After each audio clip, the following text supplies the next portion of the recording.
abalungi be basinga obungi ababi.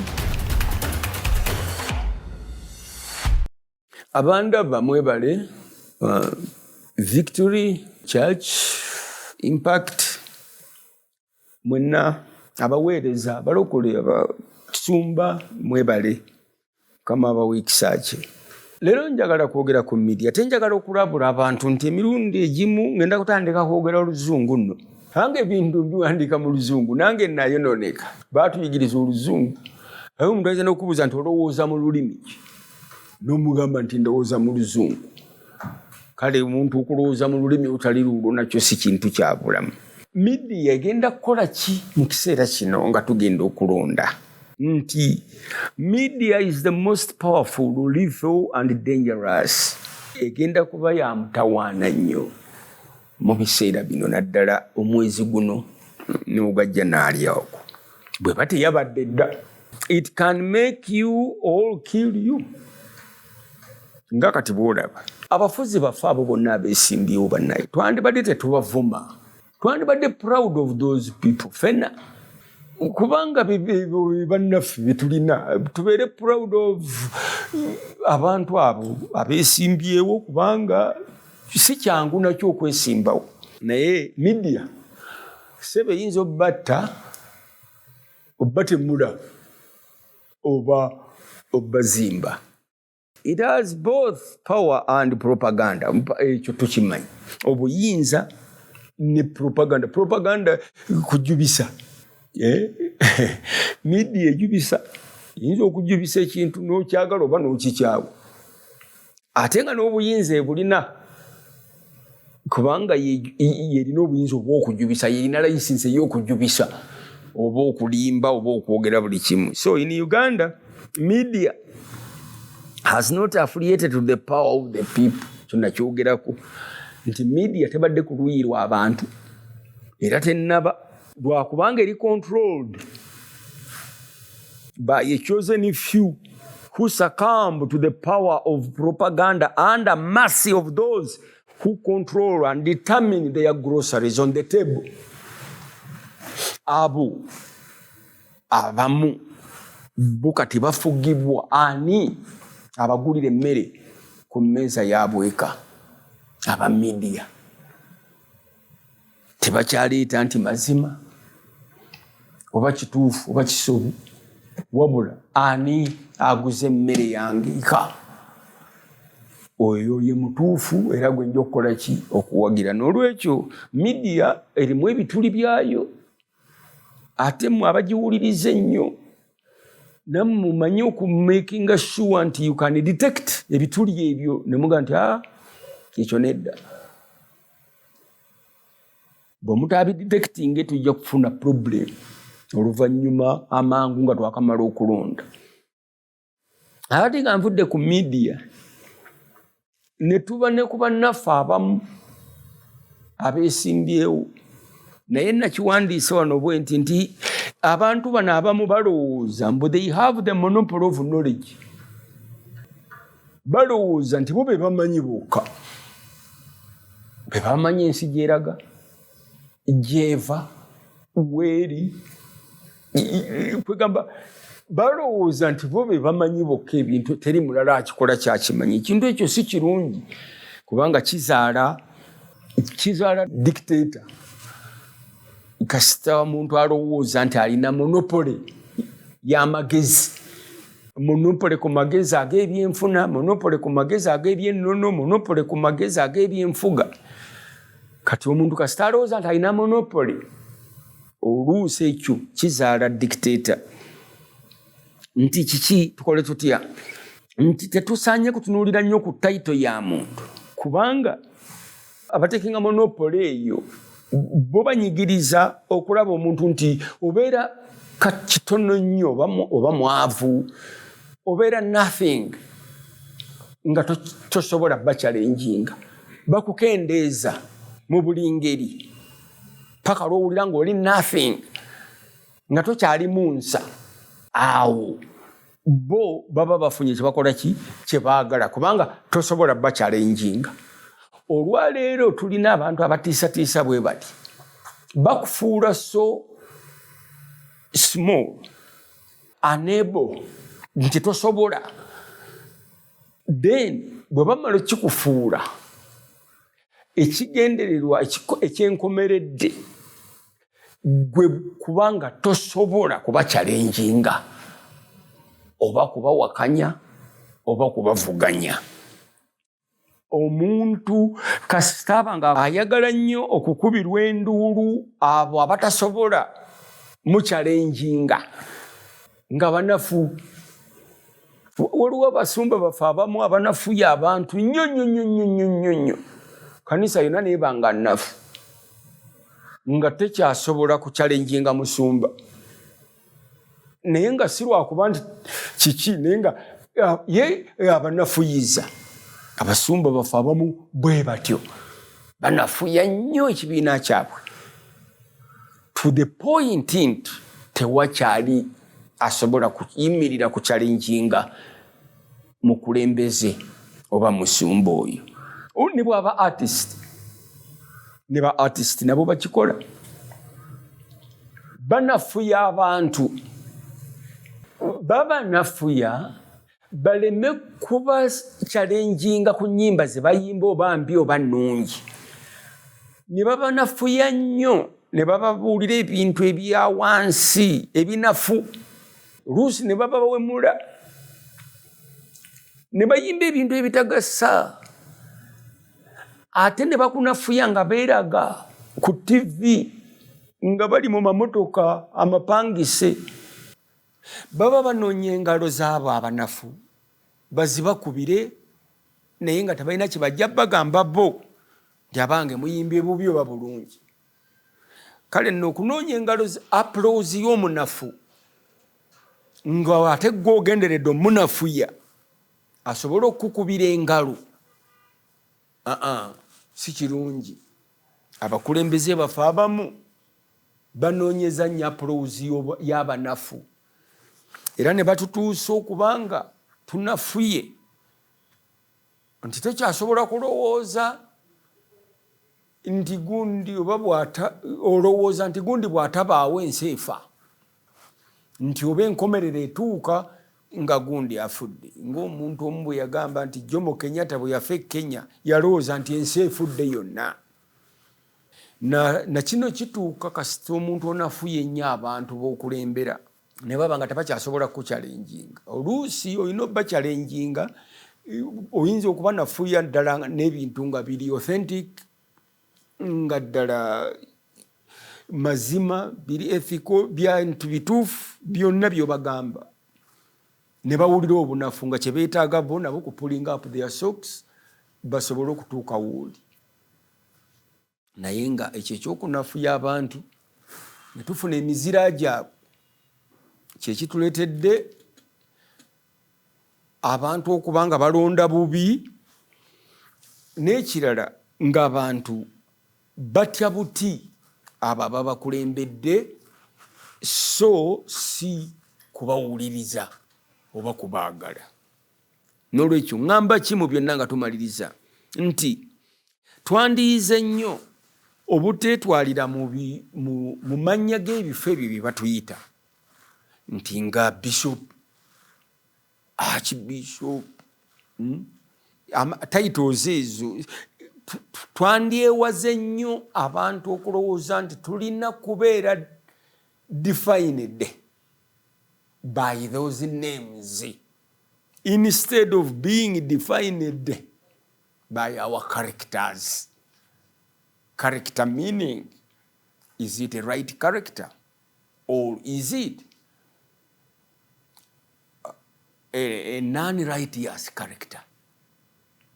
So abantu tubajajingirwa character yaabwe so si lwa titles ze balina. Kubanga ojja kujajinga omuntu nga katugambe alina title oba w'amagye oba ye major oba ye speaker, alina title nene ne weerabira nti omuntu yali mu title eyo.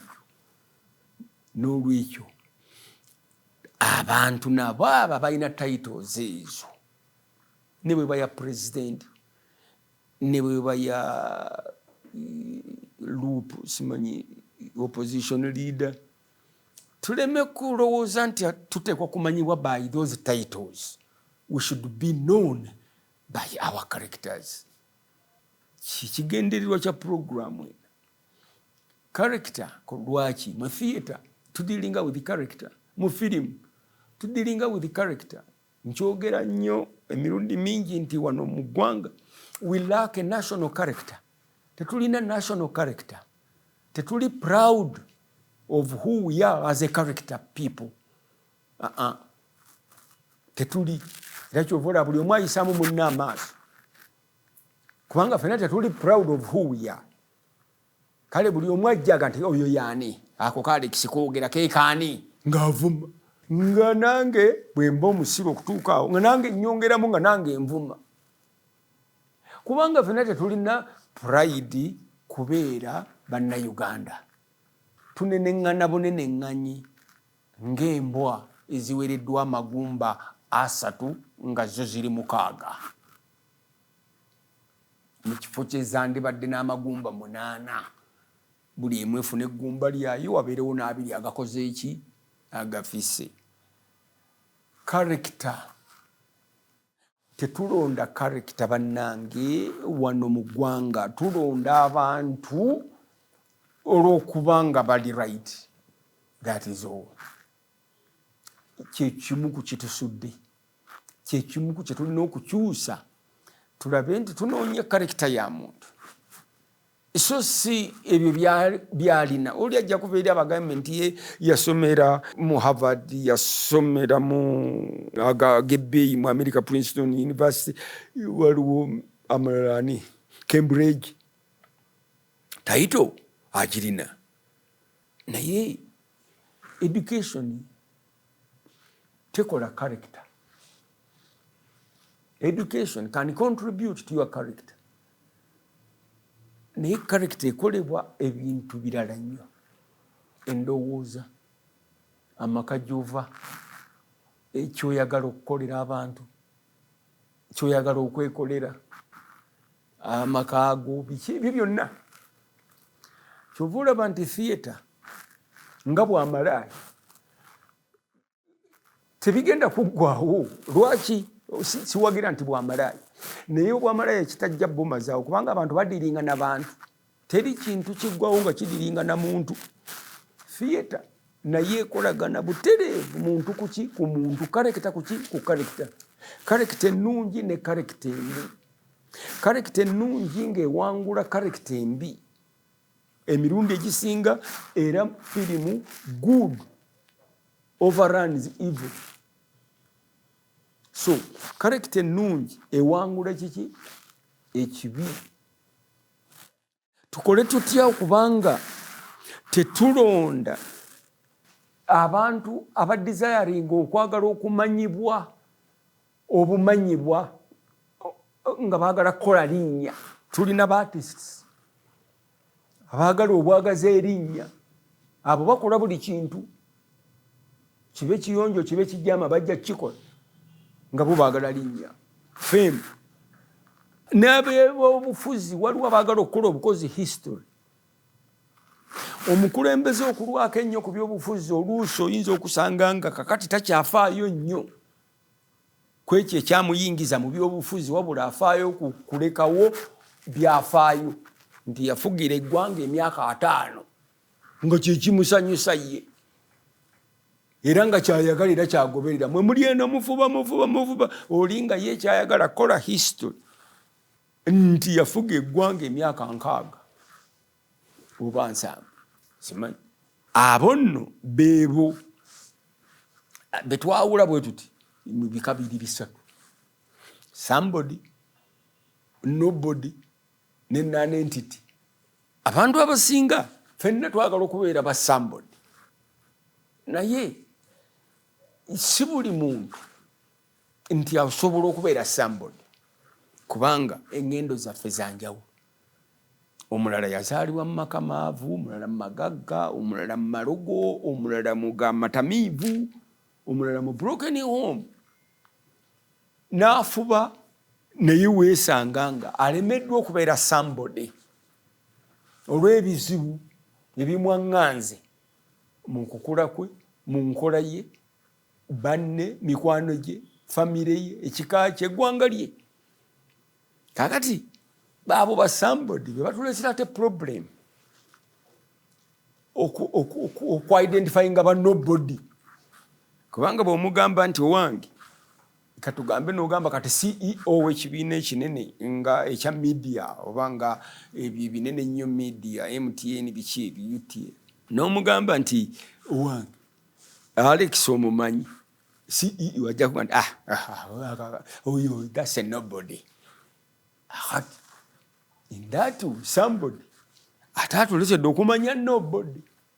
Kati ne wabaawo abantu abataagala kubeera ba somebody nga bo baagala kubeera ba nobody. Kakati abo ba nobody nabo bambi sibaayagala. Kati waliwo omutawaana oguli wakati w'abaasoma n'abataasoma. Naye abantu si bonna nti baafuna omukisa ogw'obutasoma. Waliwo abataafuna mukisa gwa butasoma. Ate nabaawo bataafuna mukisa gwa kusoma. Kubanga n'obutasoma buyinza okuba omukisa. Waliwo abagagga betumanyi abagagga wadde ennyo nga tebaasoma.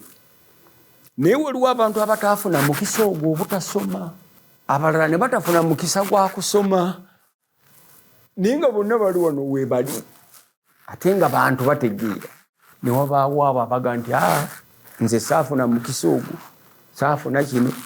Ye n'agamba nti nze ndi nonentity kaakati.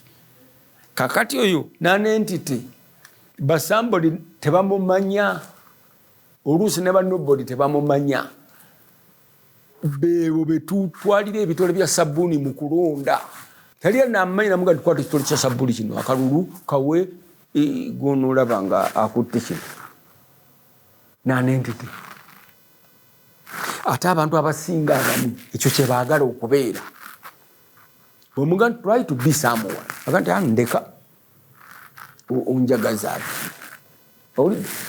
Abasajja weebali mu kibuga wano ne mu byalo nga ye tayagala na kumanyibwa kyaliko. Ayagala kubanga ataliiwo mu nsi nonentity. Oluusi abo babona babbi. Then ba nobody nga baffe. Nobody be bandi badde ba middle class. Nobody. Alex, he's a nobody. Toyinza gamba kati Sudi ko Alex. Nakugamba mbu is a somebody. Nidda. Kati ba somebody baagala nnyo obululu obwo, engalo ezo ne applause y'abanafu. Kubanga abanafu tebasobola kuwakanya omuntu abasinzizza amaanyi. So ebyo bintu bisatu tugezeeko byewala nno, tunoonye abantu ddala abalina character ezizimbiddwa ku musingi ogw'abantu abalala bye beetaaga. Nze kyenyinyula nga vision. Ti vision never was a vision given to a man nga ya muntu ssekinnoomu. Kyo kiyinza okuba kintu kirala, yinza kuba mission. Naye vision ezisinga zikuweebwa Katonda kuyamba abantu abasinga ggwe obungi. So tubeere bumu politically. Abantu bano bonna abeesimbyewo tubenyumirizeemu. Tuleme kugamba nti ono tasobola, oli musiru. Kiba tekigasa kubanga tuba twevuma. Tuba tuvuma ffe. Tuba twevuma. Maawo Munnayuganda. Museveni Munnayuganda. Kyagulanyi Munnayuganda. Kati kitwevumya kiki? Buli yeesimbyewo tumuwagire. Oba tuwagire gwe twagadde naye nga tetuleese kulowooza nti guli musiru, tewasoma, gwe tulina magezi biki. Omusajja akuŋŋaanya abantu n'oluyimba olwo. Now that's power. That's power. Gwe tojja kusobola na kuŋŋaanya bantu ne certificate sizo naye oluusi oyinza okuba ng'osobola. Naye tulina ebintu bya ngeri bbiri, popularity ne importance. Byombi byetaagisa. We need important issues to be addressed. We need that populism mu bantu okuba nga baagala abakulembera ng'ate naye abaagala bakulembera. Byombi byetaagisa. Simanyi ngeri gye nkinnyonnyolamu naye byombi tubyetaaga. Omufuzi abantu bateekwa okuba nga bakwagala nga bakugoberera blindly, number one, nga tobaguliridde ate nga naawe obaagala. Nze kyempita populism eyo. Kakati tulina omufuzi oyo Kyagulanyi ali very popular mu bantu, which is a very big asset. Singa biba bigattiddwa ku importance ya issues tulina okwadressinga which the other party may have. Oba abalala be balina Museveni bandi abatali creative nnyo, abali very formatted either as in the army oba as in the police oba formatted as in education, formatted in such a way 2 plus 2 is 4, 4 plus 1 is 5. Kakati abo abali formatted bwe batonda tugamba nti bali very scientific. 2 plus 2 is 4. Proven? Yes. Kati noleta populism where there are no definitions or theories that are supposed to be held through time. Oli ajja kuba yina oluyimba Peterson yayimba mbudigida kikyake kikwate abantu kigweku. It's not a principle as such.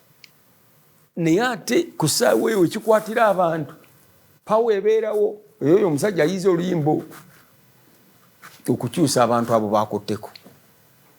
N'olw'ensonga eyo ebintu ebyo byonna mulowooza tugenda binyuka oba bivaamu mu 2026? Answer nti nedda. We have got to think deeper. Mulowooza ebyo byonna tugenda kubiyitamu mu 2026 oba nedda? Answer eri nti nedda.